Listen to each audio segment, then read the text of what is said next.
ഗണേഷിന്റെ മന്ത്രിസ്ഥാനം തെറിക്കും. പിണറായി സർക്കാരിനെ മുൾമുനയിലാക്കി ഗതാഗത മന്ത്രി കെ.ബി. ഗണേഷ് കുമാറിനെതിരെ ഭാര്യ ബിന്ദു മേനോന്റെ ഞെട്ടിക്കുന്ന വെളിപ്പെടുത്തലുകൾ. ഭർത്താവിനെക്കുറിച്ച് ആർക്കും ചിന്തിക്കാൻ പോലും കഴിയാത്ത അത്രയും അറപ്പുള്ള കാഴ്ചയാണ് താൻ നേരിട്ട് കണ്ടതെന്നും ഇതിന്റെ ദൃശ്യങ്ങൾ തന്റെ മൊബൈൽ ഫോണിൽ ഭദ്രമാണെന്നും ബിന്ദു മേനോൻ തുറന്നടിച്ചു. ഇതോടെ ഗണേഷ് കുമാറിന്റെ മന്ത്രിസ്ഥാനം വലിയ പ്രതിസന്ധിയിലായിരിക്കുകയാണ്. രാഹുൽ മാങ്കൂട്ടത്തിൽ വിഷയത്തിന് സമാനമായ സാഹചര്യത്തിൽ ഗണേഷിനെതിരെ കടുത്ത നടപടി വേണമെന്ന നിലപാടിലാണ് CPI. ഗാർഹിക പീഡന ആരോപണം ഉയർന്നതോടെ മുഖ്യമന്ത്രി പിണറായി വിജയനും കടുത്ത അതൃപ്തിയിലാണ്. മന്ത്രിയുടെ യഥാർത്ഥ മുഖം പുറത്തറിയാതിരിക്കാൻ പേഴ്സണൽ സ്റ്റാഫ് തന്നെ മർദ്ദിച്ചതായും മൊബൈൽ ഫോൺ തട്ടിപ്പറിക്കാൻ ശ്രമിച്ചതായും ബിന്ദു ആരോപിക്കുന്നു. താൻ കണ്ട നാടകീയ രംഗങ്ങളുടെ ഫോട്ടോ എടുത്തതോടെയാണ് കാര്യങ്ങൾ കൈവിട്ടു പോയത്. ജീവനിൽ ഭയന്ന് തന്നെ മന്ത്രിയുടെ നിർദ്ദേശാനുസരണം ഡ്രൈവറായ ശാന്തനും സ്റ്റാഫംഗമായ പ്രദീപുമാണ് തടഞ്ഞുവെച്ചത്. പുറത്തു പോകാതിരിക്കാൻ പ്രദീപ് വാതിലടച്ച് തന്റെ കൈ പിടിച്ചു മാറ്റിയെന്നും അവർ വെളിപ്പെടുത്തി. കുടുംബമാനമോർത്ത് 2 ദിവസം മിണ്ടാതിരുന്നെങ്കിലും തനിക്ക് വട്ടാണെന്ന് ഗണേഷ് പ്രചരിപ്പിച്ചതോടെയാണ് സത്യങ്ങൾ തുറന്നു പറയാൻ ബിന്ദു തയ്യാറായത്.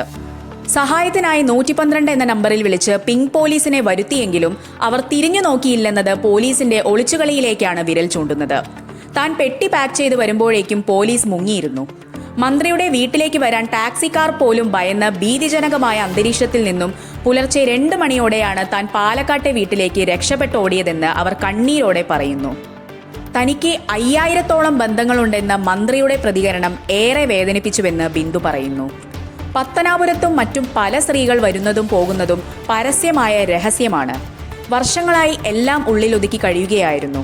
ഒരു സോറി പറയുമെന്ന് കരുതിയെങ്കിലും തന്നോട് സംസാരിക്കാതെ ഫോൺ ബ്ലോക്ക് ചെയ്തിട്ട് 2 മാസമായെന്നും അവർ പറയുന്നു.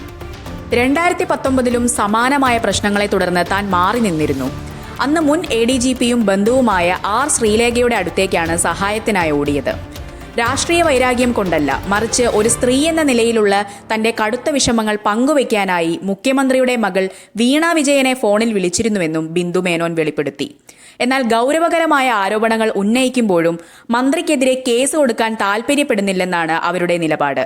തന്റെ കയ്യിൽ ചൈൽഡ് ഓഫ് ജീസസ് എന്ന് പച്ചകുത്തിയിട്ടുണ്ടെന്നും എല്ലാം ദൈവത്തിന്റെ കോടതിക്ക് വിടുകയാണെന്നും അവർ വ്യക്തമാക്കുന്നു.